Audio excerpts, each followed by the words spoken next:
welcome back to the Mission Empowered podcast with me, your host, Emily. I hope you are all having, as always, an epic day, and I hope it's about to get a little bit better. Now, you're here because you've read the title, so it's going to go one or two ways this episode. Number one, it's going to get better because you're going to be more informed, but number two, I am going to piss on your parade if you don't know these facts, but it's good to know, okay? So yeah, that was not the intro I wanted, but I thought let's just go straight in. Okay, last week I did a video episode, by the way, for all my OGs who listen every week. Hi Huns. I spoke about the bump update on it, and I know a lot of us do watch on video, and then the video didn't upload, so I'm going to give you a little bump update now, sorry, and I'm going to make sure this video goes uploaded. So there we go, can we say, so we're actually 26 weeks and, where are we, Monday, Tuesday, Wednesday, 3 days, not that I'm counting, but I am. So 26 weeks and 3 days bump. Just thought I'd do that. And this is going to be funny, actually, because I know I'm going to send this episode out to so many people, so many clients when it comes to alcohol. And maybe it's one I'll be sending out for years, and then she'll be here and it'll be pretty crazy. And that's not me being out of breath, standing up and down. Lol. Okay, so let's just get into it, because like I said, this is going to be a reusable pod. But I just wanted to do a little bump update because I had people message me who watched last week's episode and was like, there was no video. Yeah, so there we go. Righty-ho then. Alcohol, the facts on fat loss. Now, I want to just do a little further intro to say that this episode could be, ideally, I'm going to hopefully make it half an hour. That's what I want it to be. It could be hours and hours if I spoke about everything that alcohol impacts, like from a mental health point of view, from a physical health point of view. I am going to keep today's episode on alcohol about fat loss and results and the physical effects it has on us, okay? That is not to say there is not health things that we should be aware of about drinking alcohol. There should be, and maybe that's another podcast, but right now, you know, it's June, we're coming into summer, it's when this one is going to be vital for 2 times a year. Summer, get your words out, and Christmas, okay? Because they tend to be the 2 biggest social times of year for us, right? Where we drink more, we're at social occasions, we're in beer gardens, you know, Christmas time, you know, if you're lucky, you get invited to loads of parties. I don't. I work on my own, so I don't get invited to loads of parties. But anyway, so this is going to be a good podcast to come back to. So make sure you save it. I don't even know if you can do that on Spotify, but you can. But if you can, save it. Right, so like I said, we've got 10 sorts of facts to go through. And that's just because I like writing things down with numbers. So the first thing we need to remember about alcohol is it isn't just calories in, calories out. And unfortunately, there are more coaches and fitness professionals that tell you it is than it isn't. And my guess is they are ill-informed, or they're trying to sell you the dream so you go work with them. As you know, I am a coach. I am a woman that coaches on morals, data, information, and sometimes we need to hear things that we don't want to hear because that's the reality and that's the truth. So that is why I do these pods. That is why I like to inform you. But at the same time as me informing you on this today about alcohol, this is not me drilling down your throat. You shouldn't drink, okay? I am giving you the information to then go and make an informed decision about your drinking habits and your expectations of fat loss results if you are trying to get fat loss results and drink at the same time, because you are just going to make it basically very, very hard for yourself if you're doing it on the reg. So the first thing I would say, like I said, is it's not just calories in, calories out, which is what you probably have heard in the past, that people are telling you, if you're going to drink this drink because it's low in calories, drink this drink because it's better for you, you can have 10 of these, what you can have this other one, you know. We need to look past that, and what we're going to look at now is not the calories and coming away from that, but the actual impact that alcohol itself has on our results, because it does affect us, and it affects us in multiple different ways. It isn't just the calories, as I've just said. Okay, so again, girls, I went to say girls and guys, but it's 90% girls. Listen to this. I'm just feeling a little bit nasally today, so I'm going to do a lot of drinking. not alcohol, lol. And obviously, if we're new here to this episode, I don't know how to edit the podcast, so we just do everything rolling, such as the slurping and everything. Okay, so number one on our facts of alcohol, okay, is that alcohol has no nutritional value. Okay, this one might not blow your mind, but it's important to understand that it's got no nutritional value, okay, but it still has a calorie value. So per gram of alcohol, it's 7 calories. Okay, now if you think of protein, carbs, and fats, they have their nutritional value, but what we get from protein, carbs, and fats is we get goodness from them. So fats, off the top of my head, fats are helping stabilize our hormones. They're good for our fertility. Okay, they're good for feeling satisfied. Protein, we know, is the building blocks of the foundation of our tissues. Carbohydrates give us brain energy, give us physical energy. We get positives from having these macronutrients. Alcohol, nothing, zero. Doesn't do anything for us, nothing positive, okay? But it's still has 7 calories, so it's still contributing to our calorie intake, and it's also on the higher side. Okay, so when we look at alcohol as a macronutrient, well, some people will call it a macronutrient. I just see it as like a poison to your body, and I know this can seem quite intense for the first 5 minutes, but that is what it is. Okay, because it poses no nutritional value to us, all your body is trying to think is get rid of it. Okay, so coming back to what I said about the carbs, the fats, and the protein, your body doesn't think get rid of them. Your body's like, how can we utilize them? With alcohol, it knows it can't utilize it, so it wants to use the calorific content of alcohol to get rid of it and burn it off. Okay, get this alcohol out of our system. 2 ways. Okay, the first way we're going to talk about was, like I said, is it uses alcohol as fuel first. So think about it like this. If you want your body to use your stored fat because you're trying to do fat loss, okay, as energy, when you drink, your body is not going to use your stored fat as energy. It's going to use the alcohol that you are inputting first because it knows it's important to get rid of that. So effectively, in really simple terms, this is why it doesn't matter if calories in, calories out, because your body is going to go, we don't want to get rid of stored body tummy fat because she's having 3 wickeds. We're going to use it. I don't drink wickeds, don't know where that come from. Maybe I want one. But we're going to use the alcohol. We're going to use the calories from the alcohol to get rid of it first. So you're effectively stopping your fat loss results when you drink alcohol. Okay, from a calorie point of view. The second way that your body is going to stop utilizing stored fat is through your liver. Okay, so we've all probably heard that alcohol is not very good for your liver, but what we may not have heard is our liver is very important for the metabolization of fat. Okay, so the breakdown of fat, we need our liver on point to do that. So if we're trying to get rid of stored fat, we need our liver available to do that. Now, if your liver is unavailable because it's metabolizing alcohol, that is a secondary thing that your body is then not thinking about getting rid of stored fat. So not only is the alcohol being used as the fuel over everything else because your body wants to get rid of it, your body is also stopping fat burning going on in your body because your liver is now thinking, I need to get rid of this alcohol. So it's a two-way thing. Two-way? Yeah, like 2 double-headed sword thing. You get me, okay? 2 things that contribute to our bodies not metabolizing fat, which is obviously the aim when we're in fat loss. So straight from the off, girls, we can say it is not just, calories in, calories out.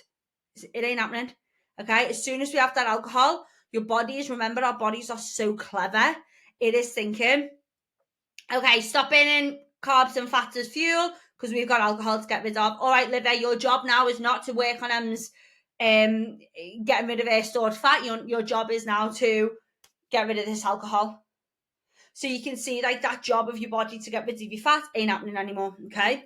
Now, I just wanted to highlight, I was meant to say this before I started, I'm going through like sciencey stuff now, but the last point that I'm going to make is probably the biggest impact, so make sure you hang around for that one, okay? So The next one we're going to talk about then is nutrient absorption. So, and how does this affect fat loss? So you've heard me talk, hopefully, on previous podcasts about the importance of food quality over food like quantity. That was not the right word. But basically, when I've talked about processed foods versus whole foods and stuff, food quality is very, very important. Okay.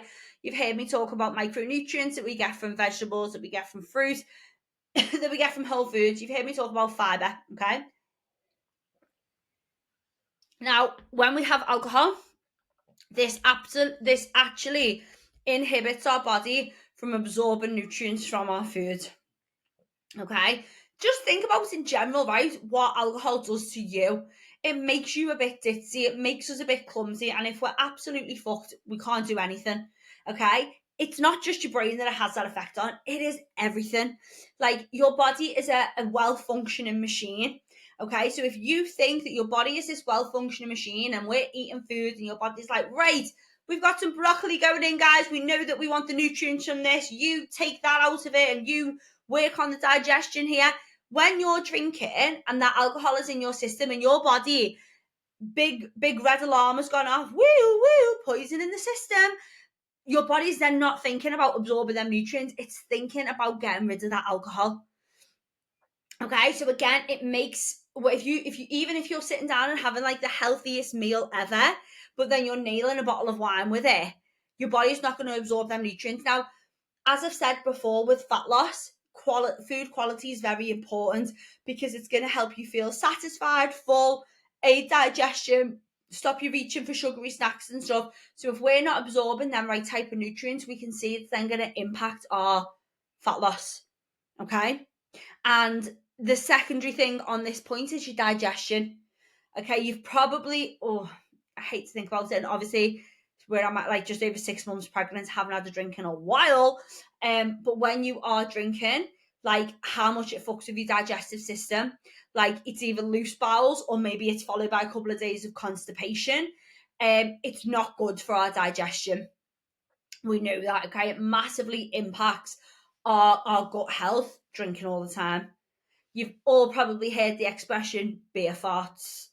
Okay? And if you haven't, really? I think we have. Okay. Normally, I think it's like, it makes me think of my sister, this actually. But like, no, not the beer farts. No, I need to send to this. No, not the beer farts. But I remember being somewhere and we walked in to like a pub and it was just like smell of like beer and farts and men, and it was gross. And I just remember her face being like, oh, it smells like beer farts. But anyway, lol, beer farts, don't you think of our Becky? Funny. She'll love that. So yeah, it massively affects your digestion. Now think about this in fat loss. How do you feel when your digestion's fucked? You feel terrible, don't you? You don't feel motivated. You don't feel happy. You don't feel energized. So that is how that is how alcohol affects digestion. It's going to affect your fat loss because it's going to affect your food choice, your motivation, your energy levels, your workout. Okay, so yeah, it's harder for nutrients to be absorbed and it's really going to have a negative impact on your digestion. Okay. The next one is really, really important. It reduces protein synthesis. Now, protein synthesis I have talked about on episodes before, but I'm going to cover it again. So protein synthesis is our bodily function in muscle turnover. Okay, so it's what we need to create muscle tone, to build muscle. We need the bodily function of protein synthesis to happen. Now, alcohol inhibits this. It actually starts to break down protein. So if you think, oh my God, I've done so many podcasts on how to get your protein in, it's drilled down our throat, make sure you're hitting 30 grams of protein per serving. We try so hard to plan our meals, plan our day. Then we go out and get bladdered once a week, twice a week, every week. We're spending all of that time trying to get this protein up. And with a few drinks, we start reversing that process. And see how far away this is from calories in, calories out. We're now really talking that I know the majority of us listening to this want to be more toned. Yes, we want to drop body fat, but we want to have shape underneath it. We'll go into the gym. And remember, protein synthesis is stimulated by the intake of protein by food and through our workout, and we try so hard and spend so much time doing that. But how easy is it to chin 2 bottles of Prosecco every Saturday to start reversing that process? So you've got to remember that if you are chasing that toned look, drinking in excess is absolutely gonna have a negative effect on that. Okay, so the good thing is, well, I've got a little percentage for you. So it reduces protein synthesis by 24%. That's a lot. Not 2%, not 1%, 24, a quarter of your effort every day of going to the gym, doing your protein is getting taken away when we drink alcohol. Big one, okay? So if we're trying to get toned, we've got to remember this. Girls, we're halfway through. Go on. I want to tell you though at the end, like I said, number 10 is going to be the biggie, but I'm also going to help you out with because I'm not going to tell you to do a life without alcohol, okay? It's not. I'm going to give you some realistic advice, so don't worry. It's not all doom and gloom. It's not our vibe. Okay, so the next one is to do with sleep. Now we've done episodes on sleep before. We know how vital good quality sleep is, not just for health, but for fat loss, for muscle building, for motivation, for everything that affects fat loss. Sleep is important. Alcohol negatively impacts sleep. Now, it might not negatively impact your ability to fall asleep because it might make you feel sleepy, but you do not get the best quality sleep when you've had a drink. And this is going to massively have an effect on our motivation, our energy levels. When we don't sleep, a little reminder for you, it sends out of whack our hunger hormones. So it makes us feel hungrier and it makes us feel less satisfied. Hence feeling, there's a two-part to this, which actually is my next point, that bottomless pit feeling after you've had a drink. How much food can you put away when you're hungover? It's shocking, isn't it? I know, I've been there. I know that you can look back and be like, oh God, how did I do that? But even as well, it's the negative impact on not just the following day, but hands up if it takes you now to like Tuesday, Wednesday, Thursday to feel normal again. If I have like a relatively normal drink on a Saturday, let's say I went out for dinner, and my go-to would be like a glass of Prosecco, couple of glasses of wine before dinner, and then maybe like an after-dinner cocktail. So I'm having food here as well. I wouldn't be steaming. I'd be a little bit merry. But that I would feel the effects of that probably till like the Tuesday, the Wednesday, and that's on like a Saturday night. If I'm doing a bottomless brunch, Thursday next week, Friday, it takes me a full-on week to recover. Okay? That is how much one night out can impact you, because all of that is going to be affected. And remember, the effects of alcohol can stay in our system up to 7 to 10 days. 7 to 10 days in our system for your body to completely get rid of that alcohol. 7 to 10 days. Like when I say not get rid of the alcohol, I mean like the effects of it and how it affects everything in our body. Okay, because obviously you would not be able to drive if you drunk for 7 to 10 days, but the knock-on effect that it has, 7 to 10 days to fully clear out. Now think about this. What is the social norm? It's to get bevied on a Saturday. So we're not even giving our bodies that full week break. Oh, it's sad really to think about. It is sad and it's quite scary to think about how much we normalise. And we're going to talk about amounts in a minute, but yeah, it is sad. So 7 to 10 days, think about that. Where was I before I went on to sleep? Okay, yeah, so sleep. So we don't get enough good quality sleep. It's going to affect our motivation. What do we need motivation for? Steps, workouts, planning food, getting up in the morning, energy to put into good workouts. So we are getting that calorie burn. So we are hitting them PBs. It also affects your cravings, because what happens when we don't get sleep? Our stress level increases because your body's on high alert. When your body's on high alert, what does it look for? It wants more carbs for more energy. And all of this is impacted because we had a drink and we didn't get good sleep. Okay? So sleep is our next one. Also, like following on from that then, is our blood sugar and how it affects our blood sugar levels and the cravings that come with it. So as I've just touched on, we can roll this into one. How many of us, you might not be necessarily hungover the Monday, Tuesday, Wednesday, but you can feel like you want for different foods massively increases. You go out on the Saturday, you have a hungover Sunday. Are you getting up and having fruit and yogurt for your breakfast on the Monday? Or are you like, oh, just grab some toast, I'm still tired. I've been there, I know, okay? Like, it does affect you for days after, and this is how it's not helping your fat loss, because if you're craving sugary stuff for 3-4 days out of 7 days, do the math, you ain't getting results. It ain't happening. Okay, so basically when we drink alcohol, if you've ever noticed this, which I'm sure you have, is, let's say you drink alcohol in the day and then it gets to like 7, you're a little bit merry, you had lunch at like 2, so you shouldn't be hungry, but you are starving. You're sitting in the pub and you're like, I need to order some chips, I'm so hungry. And that is the effect of alcohol dropping our blood sugar level. Okay, the effect alcohol has on our body causes our blood sugar levels to drop. When our blood sugar levels drop, your body sends a massive hunger signal that you cannot ignore, because when our blood sugar levels drop, it's very important. Like, your body is cleverer than your mind. Okay, that makes sense. Or like your willpower, like your subconscious body is cleverer than your conscious mind. So even if you're sitting there thinking, but I can't be hungry, like I had my lunch at 2, but you're not really thinking about that when you're off course, are you? But if you were, your body will just keep driving that hunger signal higher and higher until you eat, because alcohol affects our blood sugar. And when our blood sugar drops low, it is like a warning sign for your body. You're not functioning optimally. Get some food in you. And it's why you always want a chippy or a Mackey's at 2 o'clock in the morning when you'd never normally do that, or you want carbs. You don't get bladdered and like, I'll have a chicken salad, do ya?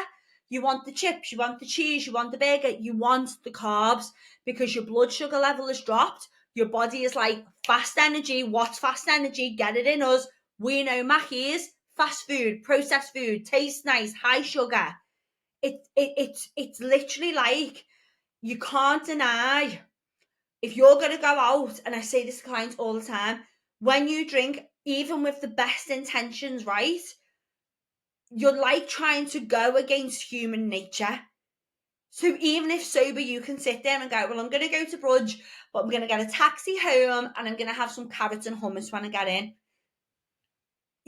That is not going to happen, because your body is so much cleverer than that actually you're going to get bladdered. You're going to go to the brunch, the drive on the way home. Even if you get home without getting takeaway, you're raiding the cereal box, the biscuit tin, 6 slices of bread, because your blood sugar level's low. Your body's going to tell you to eat carbs. And this is why we've got to be proactive. Oh, I'm getting ahead of myself, but we've got to be proactive with our drinking. Okay, so that was number 7 on my list. I feel like we're way ahead of this. Low blood sugar, but it's going to equal cravings. And just going back, because I like to link everything into everything. Depending on who we are, our body composition, if the effects of alcohol last on us for 7 days and then cravings stay high for 7 days, you're going to be eating sugary, processed, higher carb foods for 7 days. It ain't equaling muscle growth, because we know that, and it ain't equaling fat loss, because you're probably going to go over your calories. So that was number 7. Low blood sugar equals cravings. Number 8, important one, okay? And this is about health. It's not necessarily to do with fat loss, but it's just one I wanted to add in anyway. If you suffer with PMS, if you are perimenopausal, if you are postmenopausal, if you suffer with PCOS, endometriosis, if you suffer with trying to conceive, or you're going through fertility treatment, alcohol is absolutely going to negatively impact all of that. It is going to increase PMS symptoms. It is going to increase perimenopausal symptoms. Think about it logically. It is a poison to your body. It is not going to help them. Okay? So if you are a girl who is going out on the reg, and when I talk about on the reg, I'm talking about every 1 to 2 weekends, not necessarily once a month, we'll get to that in a minute, but 1 to 2 weekends, you're out. We all know what that means, okay? And that you are suffering, or you suffer with bad PMS, or you are trying to conceive and it's not happening, or you are suffering with PCOS symptoms, the likelihood of alcohol making this worse is high. Okay, now I just want to touch on the fertility thing here because it's quite interesting. So, and also, it's not a definitive thing, but it is important to touch on. And anybody who is trying to conceive or struggling with fertility, I am all about go and do your own research, like put your own time into it and read about it. But when you look at what needs to happen to conceive, is that the egg needs to have 100 days of good health. 100 days, not 12 days, not 24, 100. Okay, of you having good health for that to I would say conception, that is not the right word, sorry, but for that, oh my god, for that to be successful, right, for the conceiving to be successful, 100 days good health. If you are going out and getting battered and drinking loads on that run up in them 100 days, you're not going to be having a good quality health system going on. Okay, so that is how it can impact fertility. And also, when your body is trying to conceive, we need good working follicle stimulating hormone. Okay, your FSH hormone. When we put alcohol into our system, it can negatively impact that. And you'll notice I'm using the language it can, it may, it's not definitive, right? And I'm also, hands up, not a fertility expert, but I do prioritize health and I do a lot of research into health, into women's health. And obviously, me being pregnant now and working with pregnant ladies and postnatal, I'm looking into this field. And there are studies that show heavily drinking negatively impacts fertility. And that is why, again, it's so hard because we all know someone who is a really heavy drinker and who had no problem getting pregnant. We know that. We all know. We all do. We all know the exception. We all know that person who is got, the body of a goddess, but gets pissed every Friday, Saturday, Sunday. I know her. Okay, we all know. But they're the exception, not the rule. Remember that film? I've just stolen that from She's Just Not That Into You, but it's true. They're the exception, not the rule. What I'm going through now is the most applicable for generally all of us, okay? Especially me included. If I go through a season of heavy social occasion, heavy drinking, lots of alcohol, like I'm talking like on the run, okay? I know I don't feel my best self. I know I can feel not that great in my clothes, I can just see it. And the same with my clients as well. But it doesn't mean I don't know people who are the exception, because I do. But if you're listening to this, the likelihood is you're not the exception. So that's okay, because neither am I. So yeah, number 8 was really important. It's going to exacerbate PMS, perimenopausal symptoms, okay? It's an inflammatory, it's a poison, it has a negative effect on our body. So to be aware of that. Okay. Number 9, sort of touched on this though. Fucking dehydrate you. And we should have this by now. It's a poison. Your body tries to get rid of it. How does it get rid of it? It breaks a seal. You go for a wee, you sweat more, you perspire more, you wake up with dry mouth in the morning because your body is so trying to get rid of this alcohol that you dream of like Capri Sun and random drinks before you wake up in the morning because your body is so thirsty. And what do we know about fat loss and hydration? To get optimal fat loss, we need to be optimally hydrated. If we're dehydrated multiple times a week or even once a week, but severely, it's going to negatively impact us. What else happens when we're dehydrated apart from being thirsty? Our hunger signals, we get mixed up between am I hungry, am I thirsty? We eat more. We know this. Dehydration ain't helping fat loss. That's why we tell you to drink 3 litres of water every day. Alcohol dehydrates us. It's a no-brainer. We'll move on from that one. Okay, so like I said, number 10 is the biggie. Quite made up. Said 30 minutes, going to be a bit longer. Bear with me. So out of everything I've just gone through there for a little recap, okay? No nutritional value, 7 calories per gram. Your body uses alcohol as fuel over everything else. Your liver metabolises fat. It doesn't do that when you're drinking alcohol. It stops your body absorbing nutrients. It fucks with your digestion, reduces protein synthesis. Our aim for getting toned, it's being collapsed by alcohol. Affects our sleep, makes us have low blood sugar, makes us want to eat more sugary stuff, exasperates PMS symptoms, perimenopausal, menopausal symptoms, causes us to be dehydrated. Right, they're factual, okay? The biggest thing for me, the most important thing when it comes to fat loss that alcohol has a negative effect on is our behaviour. It negatively impacts our behaviour. It negatively impacts our choices, our willpower, our determination. Okay? How many times have you been pissed and gone, YOLO? Hopefully you have, because I definitely have. Okay? And because even with the facts of that, all of that stuff, right? If you have the highest willpower in the world, you can get through that. You can get through them little things. You can get through the day tired and have a drunk the night before. You can get through the day tired and still make good choices if you have solid willpower. And I know because I did it. Okay. Oh, I feel like I'm shouting my own trumpet here. But in the run up to my wedding, I had about 4 other mates getting married, loads of hen dos, loads of social occasions. I really do look back and commend myself and think, bloody hell, and you did good, because I know that I drank selectively, which we'll talk about in a minute, but I drank, but I made sure I got up. Even if I got in at 2 a.m., right, I was up. You better believe I was up at 8 a.m. knocking out 14k steps. I just did it. I didn't compromise on my food.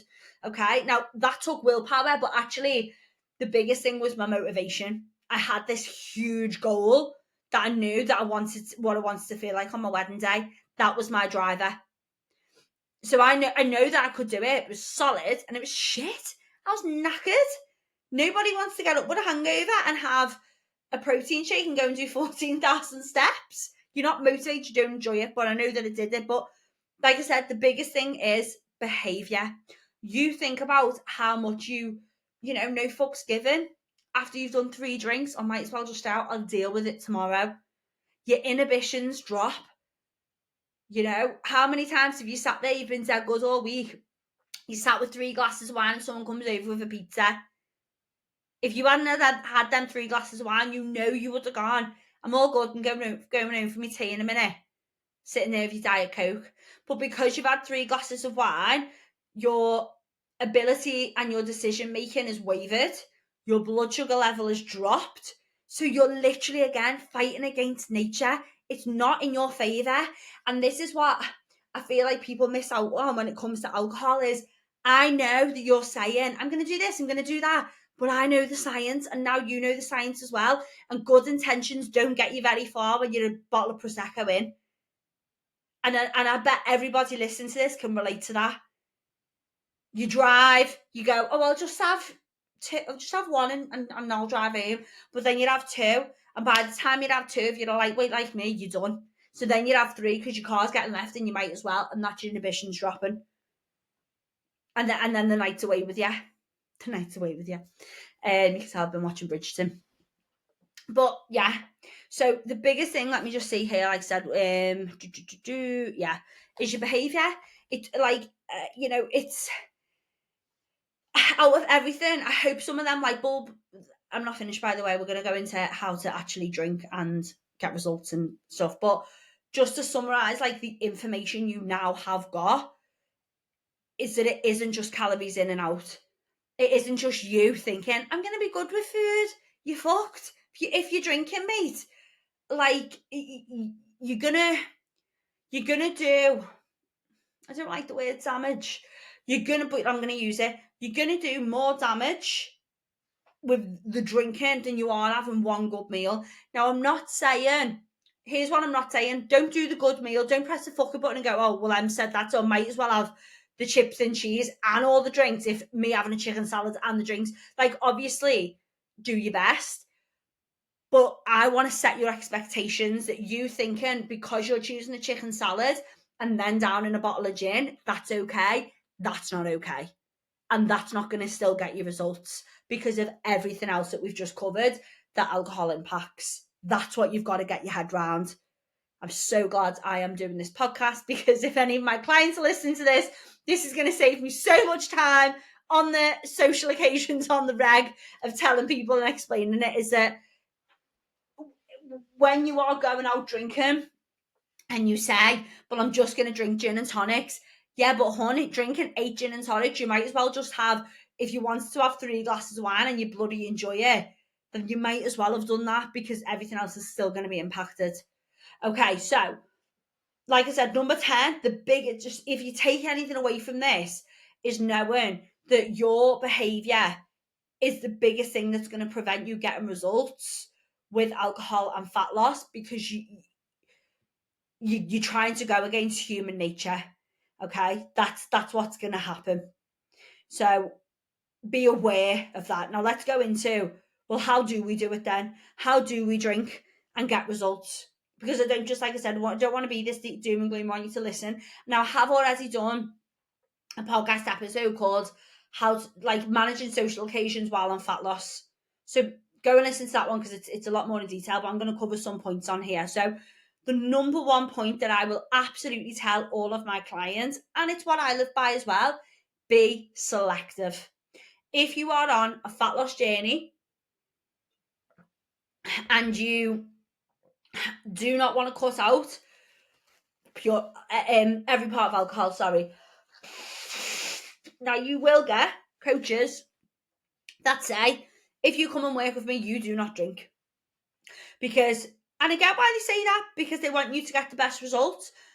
But unless you're backing that up with everything I've just gone through and explaining in detail why, and you can make people relate to the why, people are just going to think, oh, that's fucking boring. You know, blah, blah. And also, I do get that having a few drinks with your friends is an enjoyable social occasion to do. I get it. And I'd be a hypocrite if I said, go teetotal, don't do it. So I'm not. So, but I am going to absolutely say, be selective. You 100% cannot get the same results if you did a month no drinking and then you did a month where you drank every weekend. Even if your workouts were phenomenal and your PBs, everyone, your protein was on point, you were within your calories. If you got pissed every weekend, you would not get the same, you would get less results than if you didn't, okay? Whereas being selective means, is it a hell yes or is it a no? And I use this a lot with my coaching clients, right? It's not just about saying yes and no. Here's what I want you to think about. When it comes to social occasions, you have to think, this social occasion, I know that I'm pressing pause on my goals to go and enjoy this social occasion. And it's a hell yes, I want to do that. That experience for me is more important than me moving forward with goals this week. And that's okay, because you're going to have them occasions. So that's fine. If it's not, then here's what you need to think about. You're going to go, right, actually saying no to this social occasion, like for example, a bottomless brunch or taking a bottle of wine to be made, saying no to that is actually me saying yes to my goals. So whichever one you choose, it's going to be a positive, because you're either yesing and you're having a fabulous time at social occasion, a few drinks, or you're yesing, you're still going to the social occasion, but you're still moving forwards on your goals. So try not to ever think about saying no to a social occasion as, oh, I'm being bored, I'm missing out because I'm on a diet, because that just won't see you through anything. That's just not positive, okay? And all that'll do is probably just drive you to moan all the time or have a drink. So yeah, that's the first one, is be selective. The second one is plan your before and after. As I said before, I don't want you to listen to this and think all or nothing. I'm either drinking and ruining my progress, or I'm not drinking or not. When we look at the recommenders, okay, and this is going to be different for everyone, but this is roughly what I use for my clients. If you want to go somewhere and you want to have a drink, do not have more than 2, because more than 2 is where you are going to really start to feel and see the effects. So let's say you went out for dinner and you really wanted a glass of wine with your dinner. You really wanted it, okay? You'd had this great week I don't want you to now go and think, oh my God, I can't have a glass of wine because I'm going to undo all my progress. I'm going to be shit till Tuesday. That's not what I'm saying, because one glass of wine, you're probably not going to, it depends how much of a lightweight you are, you're probably not going to affect your sleep that much. You're probably not going to wake up with a hangover. You're probably not going to make really poor decisions after having one glass of wine. And like I said, number 10, behavior change is going to be the thing that has the biggest negative impact on you. Okay. Because if your behavior's fucked, then everything else is as well.